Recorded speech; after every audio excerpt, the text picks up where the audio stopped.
हाँ ना ठीक है। अब इंसानी तंतुशिष्ट को कितने हिस्सों से मुश्तमिल है? केड़न केड़न में मरकजी तंतुशिष्ट ये क्या होता है अंग्रेजी में? शॉर्ट फॉर्म में चक्करदार तंतुशिष्ट ये peripheral nervous system. Central nervous system या मरकजी तंतुशिष्ट को कितने हिस्सों में विरायल है? हिस्सों में केड़न केड़न में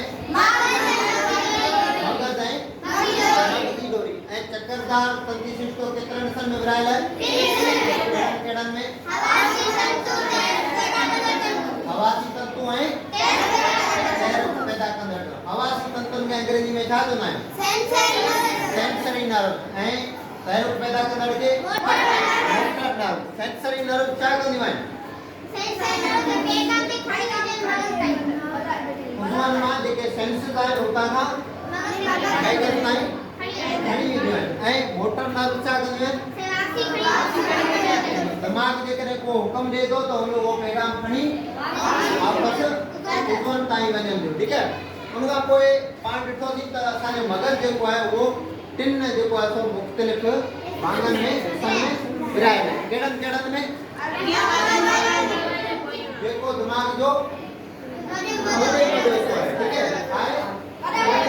है ठीक है जेके असा अंग्रेजी में जो फोर ब्रेन चौंबिया जो साइंस की व्यास का बायोलॉजिकल के हिसाब से आसान के साथ चौंबिया सेरिब्रम। ठीक है। मगज जो वडे मगज जो है ता इन तस्वीर में भी दिख सको था त ही असा जो जेको कोई मगज है इन जा ही पार्ट है। ठीक है। विचे मगज जा पार्ट है बाकी वडे मगज ता के केड़ो लगे दिसो ही लगेगा ही इनके चाहे है सेरिब्रम या ठीक है फोर ब्रेन। ठीक है। इन जा कम केड़ा केड़ा है? सोच है असा के दिमाग में मुख्तलिफ ख्याल अचन पिया। ठीक है। एकड़ो ख्याल अचे ही कम करया क्या ही कम न करया। ठीक है। ही कम करया तो छो करया ए ही कम न करया तो छो न करया।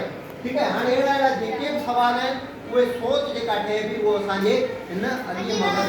ठीक है। अगी सोच है सुवण है यादाश्त है। ठीक है। वो शय असा के खास शय है वो असा के याद भी है भी वो असा आम शय असा के याद कोन भी दिए। ठीक है। जेको असा याद करण जी कोने तो यादाश्त जा भी केतराई किस्म है। ठीक है। यादाश्त है ऐ पुदण है लिसण है गालायण है फैसलो करण। ठीक है। तवा को का ता सा मसलो है तां के बारे में सोचो था मुख्तलिफ ख्याल अचन था पो तवा आखिर में उन के बारे में फैसलो कर यार हां ही कम करे। ठीक है। तो ई कम सब केना है अजी मगज है हां अजी मगज वाली उन के विच ते वरी खाना है केतरा है वो में इन जो हिस्सो है पार्ट है ये जो इकड़े जो नालो है नंडो मगजी खानो ये जो नालो है मगजी खानो। नंडे मगजी खाने जो कम केड़ो है खास कमन के जाप्ते रखे यो छाए एकड़ो कम करे तो यो एकड़ो स्टेशन है केड़ी स्टेशन है? Relay station. साथ करे स्टेशन हवासन में इंफॉर्मेशन अचे भी। ठीक है। केतरन हवासन में? चार पंज हवासन जिनमें ही चार हवासन में जेका इंफॉर्मेशन अचे भी जेके केड़ा केड़ा है? दिसण जो ॿुधण जो चखण जो। ठीक है। इनन में जेका इंफॉर्मेशन अचे पई केड़े के जो ही कोंदो माना प्रोसेस करे सुंगण वाले जो इंफॉर्मेशन है जेका अचे पई नक मां उनके प्रोसेस कोंदो करे। बाकी जेके चार जेके हवासन में जेका इंफॉर्मेशन अचे पई उनके छा करे तो ही असा जो नंडो मगजी खानो है। देखो ई छा लिखे पे हाइपोथैलेमस छा लिखल है हाइपोथैलेमस ओ ही नंडो पे। ठीक है। ही छा है वडो मगजी खानो थैलेमस। ठीक है। तो जेका इंफॉर्मेशन अखिन में आईंदी कनन में आईंदी जो जबान में आईंदी ए चमड़ी जे सुवण जे हवास में आईंदी वो इतना प्रोसेस थी पोइ इन सेरिब्रल कॉर्टेक्स में वेंदी। सेरिब्रल कॉर्टेक्स छा है? असा जो दिमाग जेको है मुख्तलिफ लोब में विरायल है। केतरन लोब्स में विरायल है? चार लोब्स में विरायल है। माना असा जो कोई सिर्फ हाने वरी हिंदी जी गाल कदा सेरिब्रम जेको है कमन जे हिसाब से वरी मुख्तलिफ हिस्सन में विरायल है। ठीक है।